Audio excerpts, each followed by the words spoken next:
Please subscribe to Bhanif Voice and press the bell icon for more videos. کیا آپ نے کبھی خود سے یہ سوال کیا ہے کہ اللہ تعالیٰ نے قرآن پاک میں ایک ہی آیت کو بار بار کیوں دہرایا؟ کیا آپ نے کبھی سوچا ہے کہ وہ کون سا پیغام ہے جسے رب العالمین نے 31 مرتبہ دہرایا ہو؟ کیا کبھی آپ نے محسوس کیا کہ جب بھی سورۃ الرحمن کی تلاوت ہوتی ہے تو دل پر ایک عجیب سا سکون اترتا ہے، روح جیسے تازہ ہو جاتی ہے، دل جیسے دھل جاتا ہے، آنکھیں بھیگ جاتی ہیں اور دل کہتا ہے یہ کسی انسان کا کلام نہیں بلکہ میرے رب کا کلام ہے۔ بسم اللہ الرحمن الرحیم۔ السلام علیکم ورحمۃ اللہ وبرکاتہ۔ پیارے ناظرین کرام، آج ہم آپ کے لیے قرآن پاک کی حسین ترین صورتوں میں سے ایک سورۃ الرحمن کا نورانی پیغام لے کر حاضر ہوئے ہیں۔ یہ وہ صورت ہے جسے عروس القرآن یعنی قرآن کی دلہن کہا جاتا ہے۔ روایت میں آتا ہے کہ رسول اللہ صلی اللہ علیہ وآلہ وسلم نے ایک مرتبہ صحابہ کو سورۃ الرحمن سنا رہے تھے اور جنات اس کے جواب میں بار بار کہتے تھے لا بشیء من نعمت ربنا نکذب، یعنی اے رب ہم تیری کسی نعمت کو نہیں جھٹلاتے۔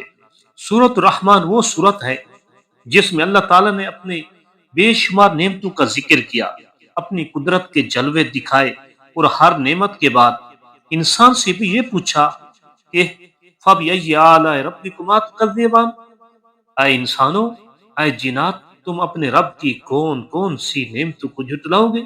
یہ سوال نہیں بلکہ ایک محبت بھری یاد دہانی ہے، ایک جھنجھوڑ ہے کہ ذرا سوچو، دیکھو، سمجھو، تمہیں ہر طرف نعمتوں نے گھیر رکھا ہے۔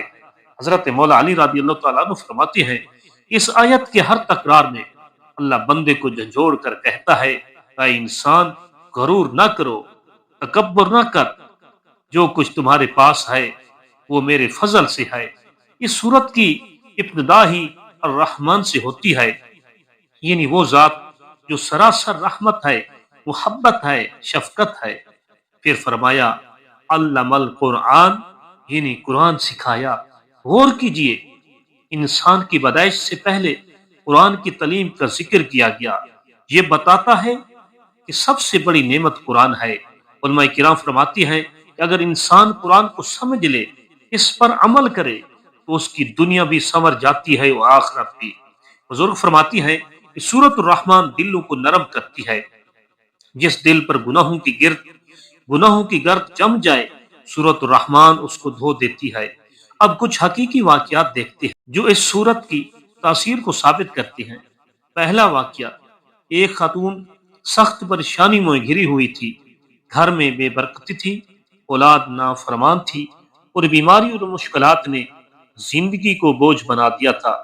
ایک عالم دین نے انہیں کہا کہ روزانہ فجر کے بعد سورۃ الرحمن پڑھے اور ہر فَبِأَيِّ آلَاءِ رَبِّكُمَا تُكَذِّبَانِ